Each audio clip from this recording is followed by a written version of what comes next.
The Return of the Twelves by Pauline Clark. Chapter 2, The Patriarch.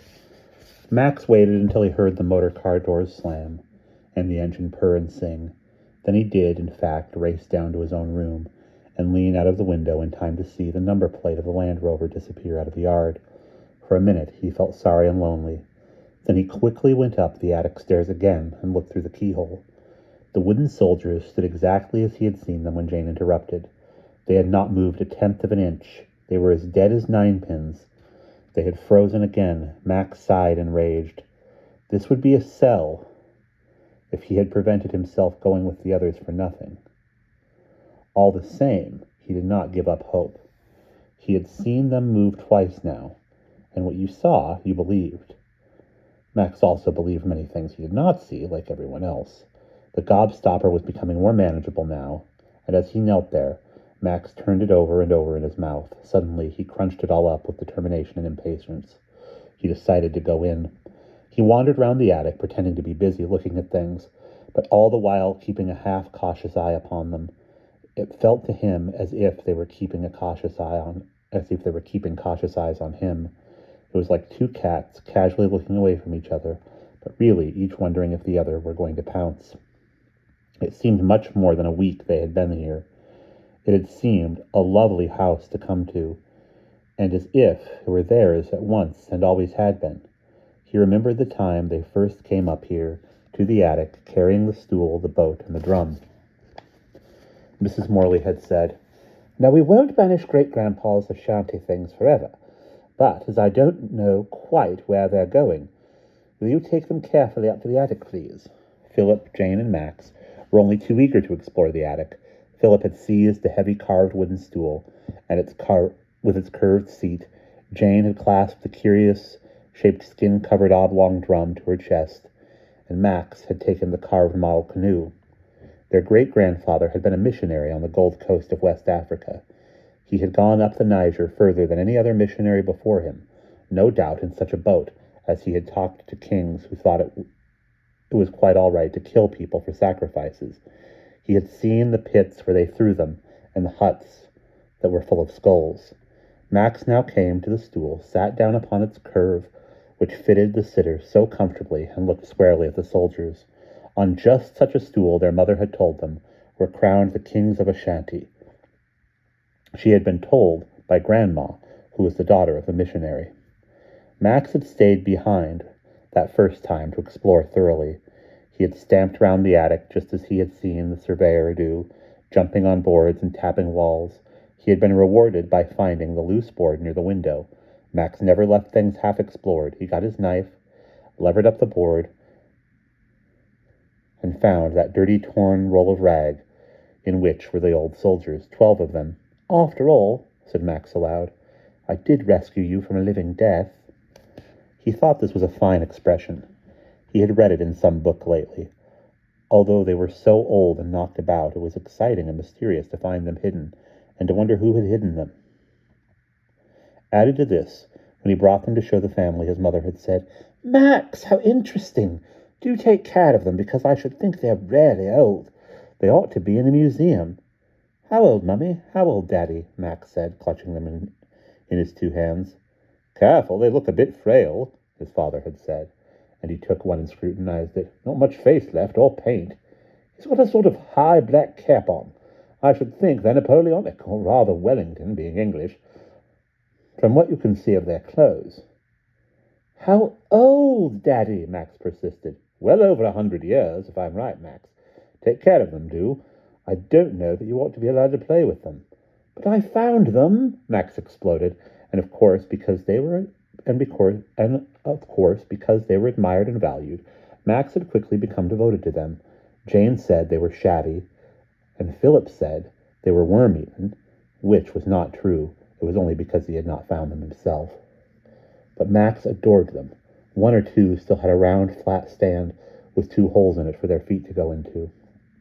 They were not all the same size. Some were taller than others, and although their faces were blurred and rubbed, you could still tell that each was different. Mrs. Morley said this was delightful because it proved they were handmade, each carved with his own face. Max agreed. But all this was nothing to the time 2 days ago when he had set them out on the attic floor, and lying on his tummy, had beat with his fingers on the Ashanti drum so that they could march to it, before Max's startled eyes, one, a tallish fellow, at once picked out by his sly, bird-like alertness, hopped and twirled into life at the sound of the drum. He threw his tiny arms in the air, as if he were glad to feel life again. He skipped along the ranks, punching some in the jaw, tweaking the noses of others, and tripping the feet of the most stolid. Then he found his place in line again, and the whole lot stood to surprised attention, and took at least 10 tiny steps forward over the boards. When Max half started to his feet in excitement, they stopped, froze like a toad which freezes when you meet him crossing the lawn. Even the lively fellow froze. Then today he had heard their tiny noises and seen them at it, before Jane had come and spoiled everything. So now he knew he must be gentle and careful and not do sudden things. Max was a persistent boy and patient for his age, which is not a patient age. So he just sat there on the Ashanti stool, wondering if an Ashanti king had been crowned on it, and with his hands on his thin knees. He could wait as long as they could. They would trust him sooner or later. Surely they knew he loved them. If he were an Ashanti king, the first person he would sacrifice would be Anthony Gore. He knew that it was wrong to do human sacrifices. But then, if he were an Ashanti king in those old days, he would not know this, so it would be all right, he supposed. When they knew better, they stopped doing it. Max wondered if they missed it very much. Max sighed and tried smiling at the soldiers. Then he tapped with 2 fingers on the drum, which stood beside him, the rhythm of a song. He started to sing it, almost in a whisper so as not to frighten them. "Oh, the brave old Duke of York. He had 10,000 men. He marched them up to the top of the hill, and he marched them down again." It was the only marching song he could think of about old soldiers. "And when they were up, they were up. And when they were down, they were down. And when they were only halfway up, they were neither up nor down," piped Max, very quietly, soft as a pin. To his joy, the soldiers broke ranks and clustered all together in a little band. Again he heard the faint crackling, whisking sound which was their talk. He was not surprised this time, because he had been expecting it. He kept still. One of them turned away from the rest and came boldly over the attic floor to Max. Behind him, prancing from side to side as if to urge him on, came the lively soldier Max had seen first. He gave the other a good push to the last, but he seemed to be a stately and dignified character, and did not lose his balance. Then they all bowed low from the waist, and the one in front lifted his arms and waggled his head. "Now does he want me to pick him up?" Max wondered. Dare he? Would it frighten them? He gently put out his hand, leaned down, and grasped the dignified little soldier by the waist. No bigger than that lizard he picked up the other day on the moor. The fellow waved his arms, but did not struggle. Max brought him up to his face. He perhaps wanted to say something.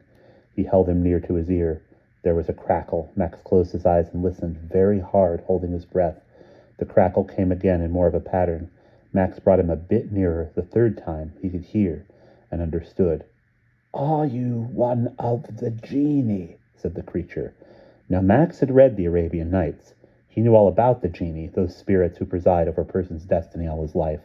If these soldiers wanted him to be a genie to them, he did not mind. He said, "Yes," very solemnly and quietly. He was surprised to hear the sudden faint sparkle of sound like rice falling on the floor. It was the soldiers clapping. "I am Butter Crashy," said the small fellow he was holding. Max did not know what to say to this. Should he say, "How do you do?" Or, "I like you very much," or "How old are you?" or "Where did you come from?" None seemed quite right, and the last two seemed rude, so he said, "I like your name. How did you get it?" "I fell, long ago, into the butter," said his friend. "I thought you must have," said Max. "I am the Patriarch of the 12s, he went on, "and my age is 140. Max had a vague idea that if a person were very old, it was proper to congratulate him, so he said, "Good for you." Then he thought this sounded not old-fashioned enough, so he added, "Allow me to congratulate you upon being full of years and wisdom." This was the way Philip sometimes spoke. Max felt pleased with it, and so, it was clear, did Butter Crashy. He bent his head to receive the compliment. Now that he was alive, his face had become sharp and detailed. It was not any longer blurred and featureless with being so old. It was like bringing a scene properly into focus through field glasses. Max looked at all the others and saw that the same was true of them. The jaunty soldier seemed to have particularly piercing eyes, and he pulled a face as Max looked. Max was delighted. "Under your protection," announced Butter Crashy next, "we propose to make a journey of discovery, as we once set forth under the 4 genii to carve out a kingdom amongst the Ashanti." "That is a very good idea," said Max, who was longing to see the soldiers moving about downstairs. He put the patriarch gently down with the rest and went to the attic door. He opened it and stood to one side. The 12 soldiers formed into a column, marched toward the door and out onto the landing. And that is the end of chapter 2.